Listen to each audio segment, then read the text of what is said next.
Welcome to Picks with the Professor, the podcast where a real statistics professor gives you sports betting tips.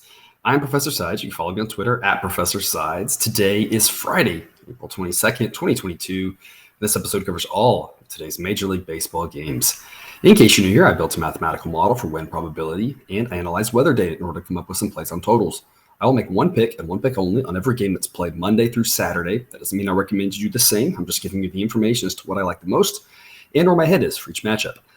As I go through the plays, remember there are no locks in gambling, so it'll give you our loves, likes, and leans to help you decide which picks you might want to play and how I recommend scaling wagers. With that in mind, please understand that good and bad variance will occur, so as much as I'd like to say we'll be profitable each and every day, that is an impossible reality for any gambler. Yesterday, Cousin Jared talked about having just a calm day, and sure, that's what we had. He was up a couple units. I was down just shy of a unit, so basically break even. For me, that keeps us up 17 units for the year, a 4% ROI on the season so far. And yet yesterday felt really frustrating. I tweeted about this. There were 3 one-run games. We lost all 3 of those. And then the Mariners, to close us off, had a chance to give us a good night, jump up to a 5-0 lead in the first 5 batters. And then in one of the middle innings, the first 4 batters of an inning should have been out. There were 2 outs and 2 errors, and that led to a 4 spot for the Rangers, who never relinquished the lead. So that was kind of a frustrating ending for a mediocre day. We just get a bounce or 2 differently, and that was a great day yesterday. So hopefully we'll get some of those bounces today. I always talk about some days are just lucky good and some days are lucky bad. Yesterday was a lucky bad day, but thankfully on a bad luck day, we didn't lose too much. So not overall too upset with that. And before we get to today's slate, some reminders. Please hit that like if you're on YouTube. Also, if you aren't yet, please consider subscribing or following. It's free and the only way to ensure that you don't miss any of the college basketball, MLB, or college football content that this channel provides. Share with a friend if you know others in the game. Hit me up on Twitter or drop a comment if you're on YouTube. I love those and try to respond to as many as I can. We have one afternoon game. One game that's slated for the afternoon. I'm not sure exactly when it will get played. There's some rain in the area. Hopefully, with an early start, probably get it in. There just might be some delays. Hard to know exactly. If and when it does happen, it will be awful chilly there, about 50 degrees between the Pirates and the Cubs. Winds blowing in pretty hard from right field, almost 20 miles an hour. That's why you're seeing such a low total. Otherwise, I don't think I'd go under this total with these 2 pitchers. And I don't think I would go over this total with 50-degree weather and the wind blowing in. It's going to be a miserable night there. Like I said, you probably aren't going to see many home runs. The wind's going to knock the ball down. Ball's not going to carry in that cool weather. But with either one of these pitchers and potentially either one of these bullpens, they've both been okay so far, but there's a potential for, single after line drive after line drive, double after double, right? And 7F such a low number. So I'm staying away from the total. Instead, I'll go with the Pirates plus 154. The model thinks the number should be 136. So we're getting some pretty good value here on the Pirates. B pick for me. I mentioned this earlier. Anytime you see odds drastically different from around that, minus 105, minus 110, minus 115, you can call it kind of a plus pick. It's kind of a B plus pick. I don't need that 3rd unit on it because we're already going to win over 3 units if we win this, only risking 2 to win a little over 3. So I like this pick, Pirates plus 154, not an A pick, kind of a B plus pick for me there. Lots of value. I still think the Cubs win about 58% of the time, but in the long run, this is going to increase our bankroll slowly and steadily like we've been doing so far. So we're just going to keep on with that same strategy. 6:40 Eastern, Cardinals at the Reds, Steven Matz and Hunter Green. Weather on this one starting off nice at 75 degrees, cooling down into the upper 60s by the end. No real wind to speak of. The model thinks this should be Cardinals minus 118, so I'm going to take Cardinals minus 116 with the B pick. There's really not a lot to say about this one. Both of these pitchers, Steven Matz, just the model of consistency, really looking through his advanced metrics. He doesn't have those bounce around years where he has a FIP or an XFIP of 6 one year and 3 the next. I mean, just pretty consistent. Had a good year last year so far, starting off okay again this year. Hunter Green for the Reds. Results haven't been great. He did have to face the Dodgers once, but his underlying metrics look pretty good. So both pitchers solid. So the other way to look on this would be under. I'm not taking the under because as of right now, while it is 8.5, which is the number that I like, it was juiced almost to minus 120. So I don't really like that there. Just kind of keep an eye on the total. Under's the way I would look. I just don't want to lay that big of a price. So kind of just let's see where the number moves throughout the day. Also, the model thinks there's a slight edge to the Cardinals, so it's a short number. Matz has a proven history, whereas Hunter Green, as good as he's looked in his first 2 starts, doesn't. You just never know with some of these young pitchers. Once the book gets out on them, once they see a little tape that could affect them, or could not with a guy throwing as hard as he does, right? You don't really know. I'm going to trust the model. Lay -116 with the Cardinals for a B pick on that one. 7:05 Eastern, first pitch, Guardians at the Yankees. Eli Morgan versus Jameson Taillon. Weather starting off at 65 degrees with winds out to right field at about 10 miles an hour, closing in the mid-50s with the wind shifting more across. The model thinks the Yankees should be a -169 favorite, so maybe an edge if you squint hard enough on the Guardians at those big plus odds. That's not a bad way to look. I'm very rarely going to play the Yankees. It just doesn't seem to be a lot of value on them. That doesn't mean that there's not years where the Yankees have a great season. It's just in general, there's just not a lot of value on the Yankees. We've kind of seen that over the last several days. I think we see it again here. I wouldn't lay those big numbers with the Yankees, that's for sure. I'm going under 9, -115 with a B pick. This is one where I want the last 5. if you have a book that offers something, kind of crazy like that, if there aren't runs early, I don't think there will be a lot of runs in this game based off of the weather as it drops about 10 degrees. I think we're kind of holding our breath early on to just not have it get out of hand. And we've seen both these teams have the ability to play in some really low-scoring games. So as long as we start off slow, I think we've got this one in the bag. Under 9 for me, we've got that push protection if we end up 4-4, as long as it doesn't end up with wonky, extra inning shenanigans, which can help be picked for me on that under. Giants at the Nationals, 7:05 Eastern. Giants throwing a bullpen game. I've seen a couple different names thrown around as who's going to open. I don't really think it matters. The Giants are kind of right behind the Rays with regards to ability to handle these. They did it a lot last year. Worked out fairly well for them for the most part. I think people, if you just kind of trusted the Giants that they knew what they were doing there and backed them in these bullpen games, you made some money last year, that's for sure. Going against Patrick Corbin for the Nationals, Corbin up and down the last several years. Sometimes he looks great. Other times he looks completely confused. Got to start off about 70 degrees and close out about 60 degrees. I have the model. I have it at Giants -110. There's no line out as of the recording of this podcast. So I'll post something on Twitter about this later with a sentence or two about why my head is where it is for that one. 7:05 Eastern. First pitch, Brewers at the Phillies. Freddie Peralta versus Ranger Suarez. 2 pitchers that have had stretches of dominance, but I'll tell you right now, I don't trust either one of them. That doesn't mean either one or both can't come out and throw a gem, but Peralta just has not looked great on the whole in the last several months of action for him. Suarez looked great last year, but has not been able to replicate it so far in this young season. Doesn't mean he won't.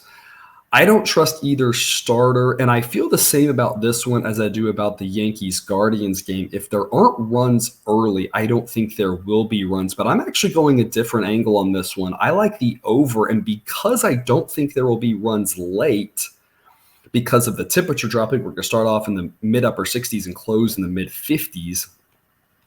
No real one to speak of. I'm actually going first 5 over 4, -120 with a B pick there.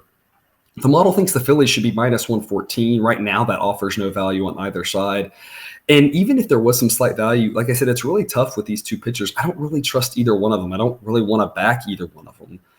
Both of them have shown signs, but right now they just don't look very good to me. So I'm going to go first 5 over 4. 4 runs isn't a ton. I think we've got to get runs early. And the added factor here is that the Phillies have a pretty solid bullpen. The Brewers have a fantastic bullpen. And so I just don't want to be playing an over full game in this scenario as the weather gets colder with these bullpens. I'm just going to go 5 innings, have a little sprint, to the halfway point, hope we can get to at least 4 for the push, and anything extra at that point is gravy. So a rare first 5 over 4 B pick for me on the Brewers Phillies. 7:10 Eastern, first pitch, Red Sox at the Rays. Michael Wacha versus Corey Kluber. I saw this Wacha and I'm thinking, oh yeah, he's with the Rays. I was like, oh wait, no, he's not with the Rays anymore. I liked what the Rays did with Wacha. They, the way that the Rays are just so aggressive with their bullpen, it worked out really well because on nights that he didn't have it, They gave him an early hook. They didn't try to stretch him out there very long.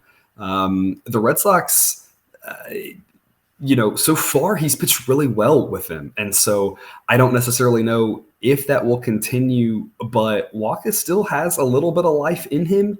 Again, so far he's done it well this year. Last year with the Rays, his underlying metrics were better than his results were. So that gives me a little bit of hope there. Corey Kluber seems to be pitching well again. Obviously, we know he has the stuff to do it. The model thinks Rays minus 133, which as of the time of this recording offers no value on either side based off where the money lines are at now. I'll go under 8.5 with the B pick, minus 120. I don't love the odds. That's one of the reasons why it's a B pick here at minus 120. So if you can get better odds than that, I like it a little bit more. But I think both pitchers offer some value in this spot. We see in Tampa, games tend to play under more times than not. And then when they go over, they just kind of seem to fly over. They seem to be these, 8-6 type games or something. And at that point, if we miss the under, it doesn't really matter by how much we miss it by. But there are more low-scoring games than high-scoring games there. I'll go under 8.5. It's a pick I like, not a pick I love at minus 120. Another 17 Eastern first pitch, Rockies at the Tigers. Antonio Sensatella versus Tariq Skubal. Cold night in Detroit. Winds blowing in or across at about 10 miles an hour. Definitely a chance of rain. So another situation where we might have some delays. Hopefully they can get in. Hopefully there's enough dry patches up there for that to happen. This is one where the under is relatively appealing. The Rockies bats tend to fall asleep on the road. If it's around 50 degrees and the wind, again, blowing in and or across can knock down some home runs.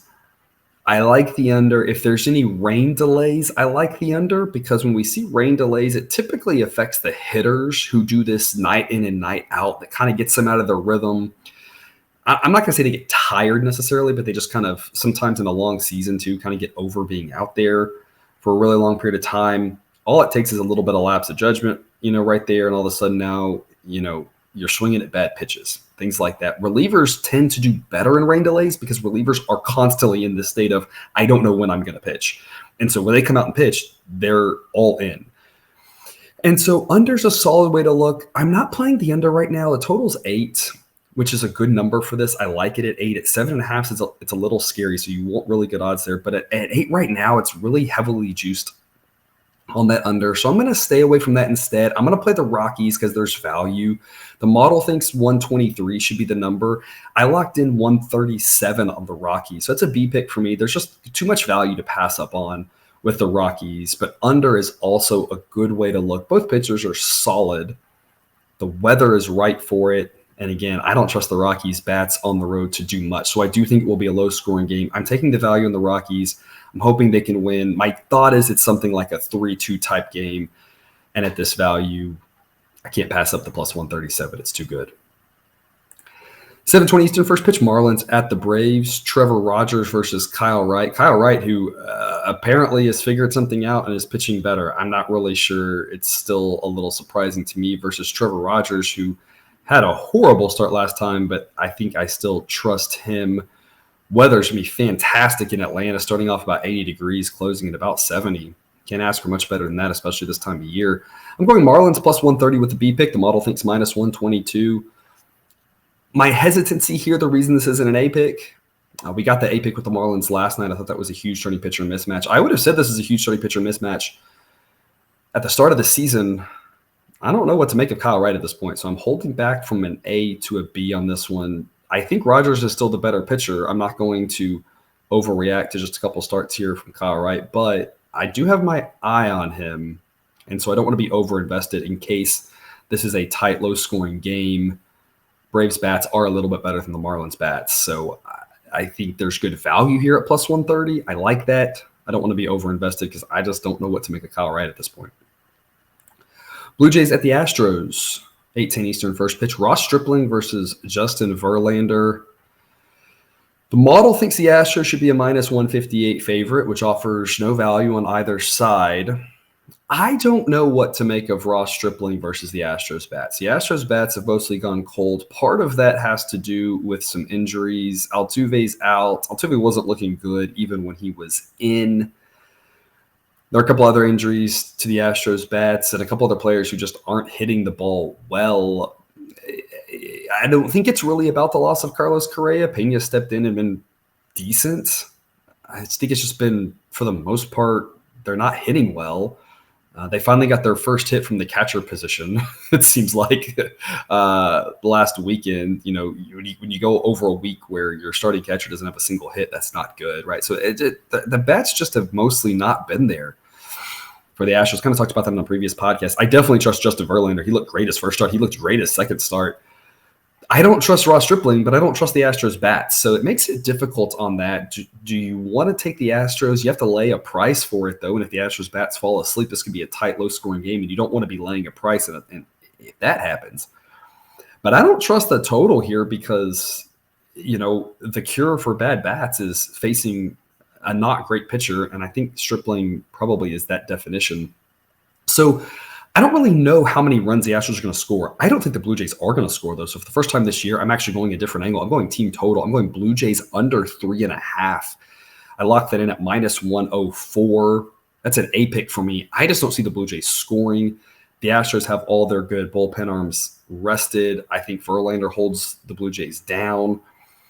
I think whenever he comes out, they've got good relievers behind him. The only fear that I have for this, and obviously every starting pitcher can get beat around a little bit, so that's obviously possible. But the biggest fear I have with this is if the Astros do score a ton of runs and get out 7-0, and Verlander's pitch count gets higher than it was last time, if they pull him after 6 and throw some of their weaker relievers because they're up 7-0, then the Blue Jays might score a few runs. But in general, I still think there's way more ways we win this than lose this. So I love this one. Blue Jays under 3.5, -104, A pick for me. Another 18 Eastern first pitch start. The White Sox at the Twins. Michael Kopech versus Baylor Ober. Model thinks White Sox -111. White Sox are -105. So there is some small value on the White Sox if you want to take that. I don't think that's a bad look. This is a toss-up-ish game, but I think the White Sox are the better side. And, of course, take note, I faded the White Sox the last 3 games, so there's definitely no model bias towards the White Sox here. Faded them the last 3 games, and that won all 3 for us. So the model thinks back the White Sox, so not a bad look. I'm going instead, though, under 7.5. I love this one here, A pick. The reason why is the weather. It's going to be in the low 50s. The wind's going to be blowing in from right center at almost 20 miles an hour.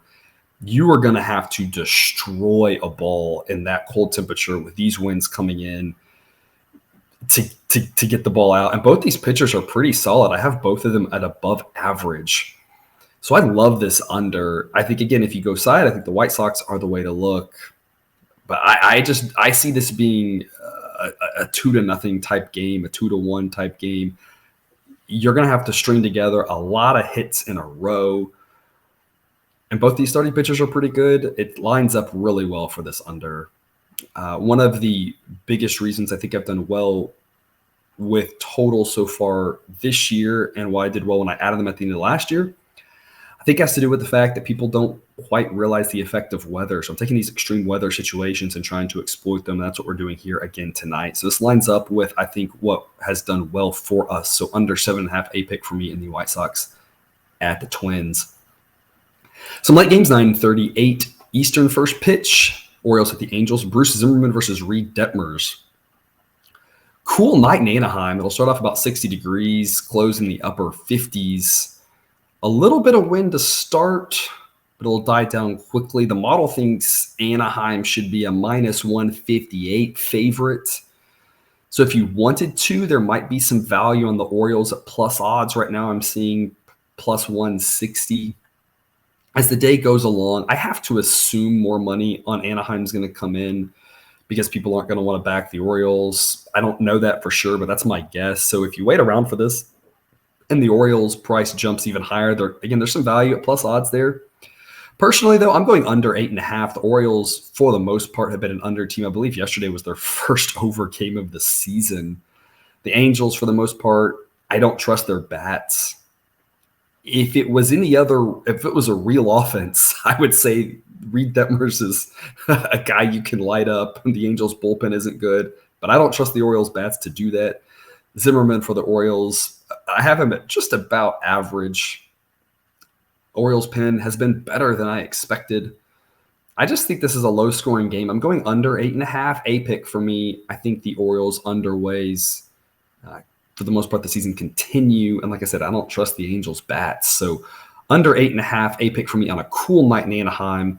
That tends to be a pitcher's park anyway, other than when it's extremely hot and or the wind's blowing hard out. Not those conditions tonight. So under 8.5, a pick for me. 9:40 Eastern, first pitch, Mets at the Diamondbacks. David Peterson versus Zach Gallen. The model thinks the Mets should be a -111 favorite. So as of this recording, no value on either side.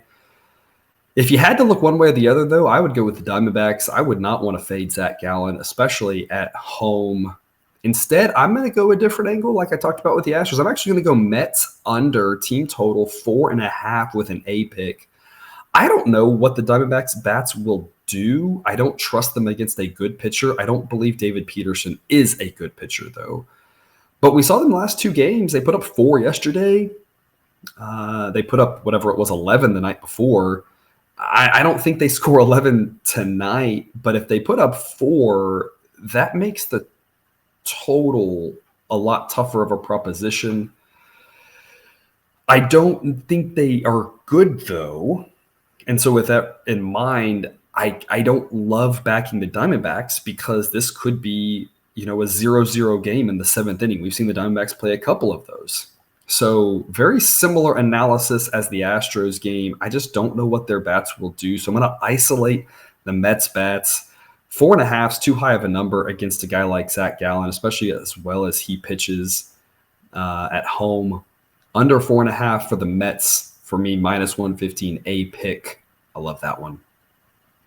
Dodgers at the Padres, that same time slot. Julio Urias versus Nick Martinez. A cool night in San Diego, as is up the road in Anaheim. Upper 50s, winds blowing across. The model thinks that the Dodgers should be a -142 favorite, which says that there's no value on either side. And because the model thinks no value on either side, but has consistently faded the Dodgers, I'm actually going to play the Dodgers. I'm playing them at -153 with a B pick. Can't be an A pick because an A pick for me has to be something where I like it and the model likes it. So can't be an A pick there. Also hard to make an A pick when you're laying odds this large. I think the Dodgers are the right side, though. Again, with a model that tends to say it tends to struggle with identifying outliers. This Dodgers team is definitely an outlier. I don't know why this price isn't a little bit higher. Julio Urias, underlying metrics not great, but kind of consistently overperforms. We see this with a couple of hitters and pitchers over their careers where there's just a few people who just, for the most part, do better than their metrics suggest, and we see a couple that do worse. For the most part, the underlying metrics are a great predictive tool for 80 or 90% of players, but it just doesn't capture all of them. It's like I always say with modeling, you can't hit everything perfect. And Urias seems to be a guy that I think the model's undervaluing against the pitcher Nick Martinez, who I know he looked good last start, but I just don't trust Nick Martinez whatsoever. I think the Dodgers are the right side here, -153. I think personally it should be a little bit higher. So I'm going to lay the odds with the B pick on the Dodgers there, mainly because it's like maybe only like the second time all season the model hasn't said just fade the Dodgers. So I think that's telling me something there. Again, same time slot, 9:40 Eastern, first pitch. Rangers at the Athletics. Glenn Otto versus Adam Oller. Cool night up the road, also in Oakland. Starting out upper 50s, closing lower 50s. No real wind to speak of. A slight breeze out, but nothing that's going to get balls out in a hurry given how big that park plays. We've got an early nomination for dumbest line of the year right here, in my opinion. If the Athletics got us to the window again yesterday, I don't even know what to say at this point. I feel like everyone knows where we're going with this. Athletics +121, A pick for me. The model thinks the A should be favored. The Rangers, got the win last night, but still lost the series in Seattle. They got the win last night because Seattle forgot how to play defense in one inning. I don't know. This blows my mind. Let's stick with responsible units, right? Because anything can happen in baseball. It's a highly variable sport, so stay responsible. Don't put half your bankroll on this game. Just an A pick. There's no, I'm not pulling Greek letters for grades, right? I'm not going AA or whatever, right? Just an A pick, but plus 121 is insanely good value. I think the A's should be favored. This is a coin toss type game, according to the model. And personally, I think the model's underselling it. I don't trust either one of these starting pitchers. I don't think either one of these pitchers is good. If you wanted to go over 8, I think that's not a bad look either, because I feel like we're going to be in the bullpen relatively early for both of these teams. But I trust the A's more than I trust the Rangers at this point. Full stop. So A's plus 121, A pick for me. And then our last game of the night, Royals at the Mariners. Brad Keller versus Chris Flexen. Two pitchers that are pretty solid. Model thinks the Mariners should be a minus 130 favorite. They're minus 120, so I locked in a B pick on them there. Under would be a way I would consider this game with these two pitchers. However, with the total of 7.5, I just think it's a little too low. Earlier in the season, this total would have been 8. We would have got that push protection, but all the numbers seem to be shading down a little bit. So 7.5, I don't like it as much. So I'm going to pass on the total. Instead, I'm just going to trust the model. Model thinks the Mariners should be a bigger favorite than they are. So let's lay the minus 120 with the Mariners for a B pick. Recap of the A picks. I've got some weird ones here for you today. I've got a couple of team totals. I've got Blue Jays team total under 3.5 and Mets team total under 4.5. And then I've got two other full game totals. White Sox at Twins under 7.5. Orioles at Angels under 8.5. And then I've got one A side for you, Athletics plus 121. And that is all I have for you today. Thanks for tuning into another episode of Picks with the Professor. A reminder, check out that Google Sheet for model picks, projections, and results. You can find the link if you've lost it there at the website, www.pickswiththeprofessor.com. If you haven't done so yet, please click that subscribe button to ensure all of the sports betting content we provide on this channel is dropped right into your feed. I will see you tomorrow. And until then, remember, you can eat your betting money, but please don't bet your eating money.